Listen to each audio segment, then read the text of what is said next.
Thank you, Ramin.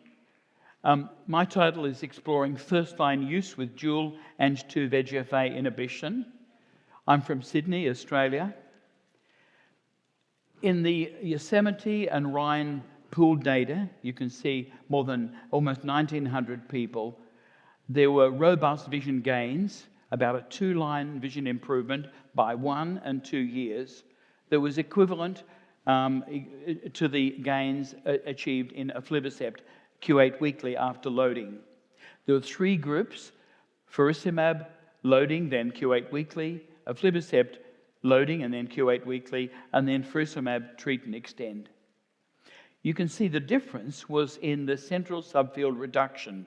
So for the first at week 16, after 4 loading doses, there was a greater reduction in central subfield thickness in the 2 faricimab arms compared with aflibercept.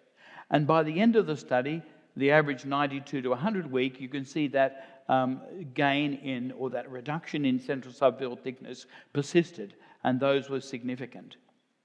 So there was earlier and more sustained reduction in retinal thickness.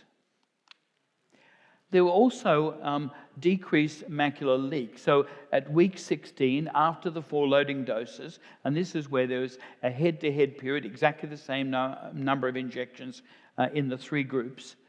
Combining the faricimab arms compared to aflibercept, you can see the mean baseline macular leakage was essentially the same. But at 16 weeks, you can see there was a greater reduction in macular leak in the 2 faricimab arms than in aflibercept. And that was highly significant. So macular leak was reduced more effectively in the faricimab-treated patients. Further, you can see that the other issue is, does increasing the dose of anti-VEGF have an effect on macular leakage? And we have equivalent data from the PHOTON study, which looked at 2 milligram versus 8 milligram aflibercept. And you can see there was no increase in the reduction of macular leakage among the 8 milligram treated patients compared to 2 milligrams. So increasing the dose of aflibercept by 4 times did not improve the area of macular leak. And that is in contrast with what was seen with faricimab. One further issue is we know that all patients entering this study had no epiretinal membrane. They were excluded, but about 10% developed epiretinal membrane during the course of the trial. And you can see that through week 100, 2 years, there was a reduction in the development of epiretinal membrane among the faricimab-treated patients. That was significant for those on the 8-weekly. That was significant in those treated with the 8 milligram, but it was not significant for treat and extend. But you can see the trend is there. And that was compared with aflibercept, in which there was a higher rate of epiretinal membrane formation. So this is very early data, but it suggests that perhaps there's an effect of faricimab on fibrosis. So my own experience of using faricimab, firstly I had patients in the 2 trials, in Lucerne and in Rhine, and then it became available in Australia in January this year. And so by the end of August, we'd used 2,600 vials, enrolled about 310 patients. And to date, by the end of last month, we treated about 140 DME treatment-naive patients. You can see I focused mainly on treating treatment-naive patients, 3/4 of the patients, and then maybe 1/4 with switch. So we've had some experience so far in the period since the end of January. So I'm going to present 3 cases. A young person, an older, and someone whose age is in the middle. This is a 27-year-old person who'd had diabetes, a woman, diabetes for 10 years. She had very poor control during the whole of her diabetes, very difficult. She'd been on an insulin pump, but somehow, she still had relatively poor control. And she presented with bilateral macular edema in February this year. You can see that the baseline visual acuity was 6/18 in the right eye, 6/30 in the left eye, and then the number ahead of that is the logMAR letters. We measured all patients in the clinic. We do logMAR visual acuity and then convert to Snellen. And so you can see she was then treated 4 weeks, 4 weeks, 4 weeks. So she had 4 loading doses. Then we moved to 8 weeks and 12 weeks. And let me show you what happened. So this is the baseline image from the OCT showing significant macular edema in both eyes, 618 on the right, 6/30 on the left, for 500 and 600 nanometers. Gave faricimab to both eyes on the same day. And just some more information about her baseline characteristics. You can see she had quite advanced retinopathy. The capillary bed in the center on the OCTA showed quite marked disease. In both eyes, you can see this marked dilatation of the central capillary bed in both eyes. So this is after one injection. You can see the macular edema resolved rapidly in both eyes, and her vision is almost normalized. And you can see the central subfield thickness almost normalized. So she was given a second injection, and this is 1 month after the second injection. You can see, again, the appearance is essentially almost normalized. We then, after the second injection, I repeated the OCTA, and you can see this is the 6 millimeter appearance. And you can see those capillary dilatation and reduplication. All of these changes had completely resolved. This is after the second faricimab injection, 1 month later. So then after the third injection, this is a month after the third, essentially her vision had become normal, 6/7.5, both eyes with normal central subfield thickness. We gave a fourth injection. And you can see then we extended it to 8 weeks, became 9 weeks. She had a fifth injection, extended to 12 weeks. I haven't seen her for this appointment yet, but we then expect to either go to 16 weeks or even think about cessation. So in summary, you can see this patient had a visual acuity of 618, 630. The visual acuity improved from 62 letters to 80 letters, almost 4 lines in the right eye, and 51 to 80 letters in the left eye. And there was a normalization of the central subfield thickness. So treatment with faricimab led to rapid improvement in vision and anatomic outcomes.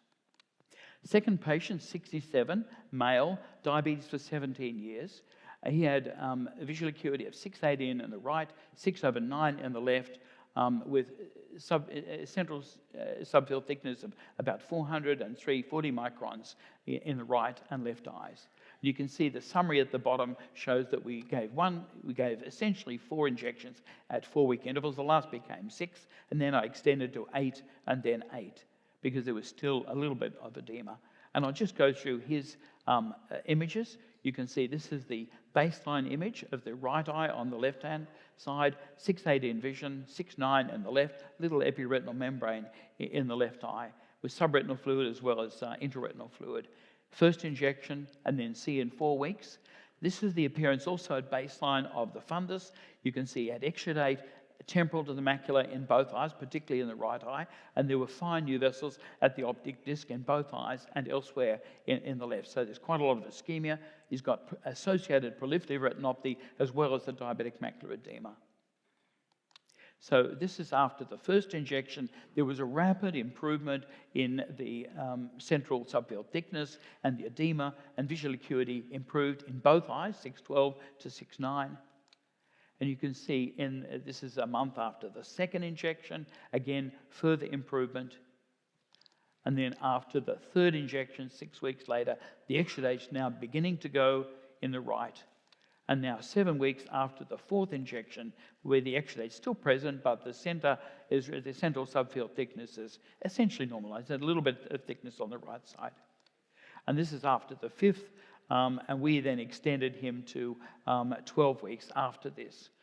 So in summary, you can see his vision in the right eye went from 62 to 80 letters, almost a 4-line gain, and about a 1-line gain in the left eye, which had that epiretinal membrane. The central subfield thickness also improved, perhaps less so in the right than the left eye. But essentially, treatment with faricimab led to rapid improvements in vision and anatomic outcomes. My final case is a 45-year-old whose diabetes was picked up 2 years ago. And at that time, he was actually picked up as having retinopathy, and diabetic macular edema was diagnosed. He was sent actually to us, but he didn't attend. He was terrified about the thought of having injections. The optometrist said he would need this, and he didn't come. And then, of course, his vision progressively went off, and then finally he came earlier this year, and we saw him for the first time, by which time you can see his vision was very poor, 660 on the right and 3/60 in the left eye. And that's when we started his treatment. So clearly he had diabetes for a much longer period than is known, only 2 years, but of course he must have had diabetes for maybe 10 or 15 years before that.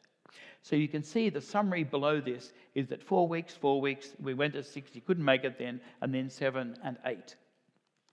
You can see very severe diabetic macular edema in both eyes. And of course, this is the appearance on the color photograph and fluorescein. Got new vessels on the disc, very severely ischemic posterior pole, exudated septum in the left eye.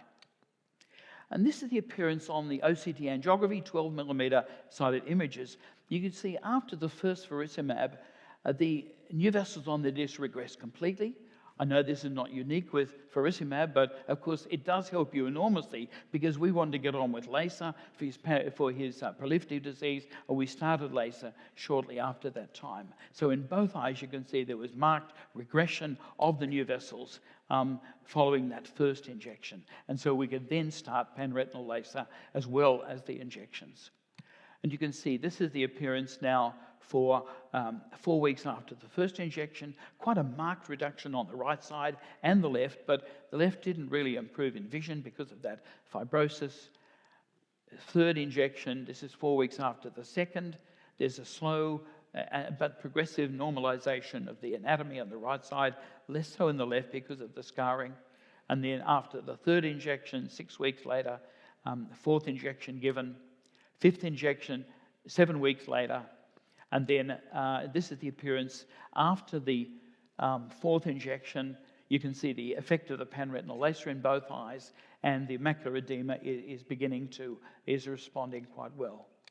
And this is the final picture that we have 2 months after the last. You can see the macular edema in both eyes responded. The left eye is now sort of beginning to respond, but still not very good. We actually, that was the last time we saw him. He's about to come back in the next month, but this is the summary. You can see he started with 6/60 in the right, ended up with 630. It's about three line improvement in vision. The left improved from 3/60 to 660. But there was a normalization of the anatomy in both eyes. And of course, we're not sure that the left eye is going to regain much more vision, but at least he's impressed that the vision is now improved a lot in both eyes. Treatment with faricimab led to rapid improvements in vision and anatomic outcomes in this very severely affected person. Thank you. Okay. Thank you very much, Paul, for this very excellent presentation and very beautiful cases. Is there any question from the panel? Yes. So, Paul, I'm very impressed with your vast experience in naive treated patients, but my question for you is, were you surprised by the rapid response in that first patient? You know, I find those cysts right at the fovea to be really recalcitrant, and I usually try to prepare people that this is going to take loading doses. Yeah, look, I think we're used to a slow slog. You know, with diabetic macular edema, it often is very slow to respond. And after the first injection, sometimes you don't see much change at all. You need 2 or 3. But I think all these cases showed, after the first injection, really quite a marked improvement. So I think this probably highlights the effect of the dual inhibition here. And so we're really quite pleasantly surprised about this. And of course, if you get a rapid improvement in central subfield thickness, of course you see an improvement in vision. And that really is very impressive to patients as well. And we'll keep them, keep coming back. Many people otherwise, often with the slow slog, are very depressed about when is it going to improve. So I'm impressed and surprised. Paul, I was also impressed by these cases, especially also because these are quite severe cases. Are there typical cases that you see? Because here in Europe, many cases come earlier. Yeah, so I work in Western Sydney, the poorer part. A lot of migrants from countries where there are high rates of diabetes. Many people they present late for their diabetes, which is unfortunate, like that last case. And so we see a lot, unfortunately, of people like this, despite the newer diabetes medications and treatments around. So it's sad that we're still seeing people presenting late. So for my clinic, this is not surprising. I see these all the time, unfortunately. And we're hoping that, we'll start to see an improvement in the future. But it's not so atypical for my clinic. And these were bilateral cases, the two at the same time, because it's usual that at some point both are involved, but not same time. Yeah. So is it usual or? For severe diabetic retinopathy, it's highly symmetrical. Yeah. So certainly we find that, unlike AMD, which is sequential, for diabetic macular edema, it's often both eyes same time. And I think that's very typical. Once you get severe retinopathy, often both eyes develop the macular edema. One might be more severe than the other, but they often develop macular edema simultaneously. So we always treat both eyes on the same day, if people, will allow us to. And most people, once they've experienced it, say, that was fine. Okay. Of course, we tell them not to drive after, but nevertheless, we always treat them on the same day if we can. And usually the very first day we see them, we immediately start treatment. So you treat the both eyes same time. Yeah. You answer, I think, all the questions that we have here. Thank you again. So the next presentation by Wes.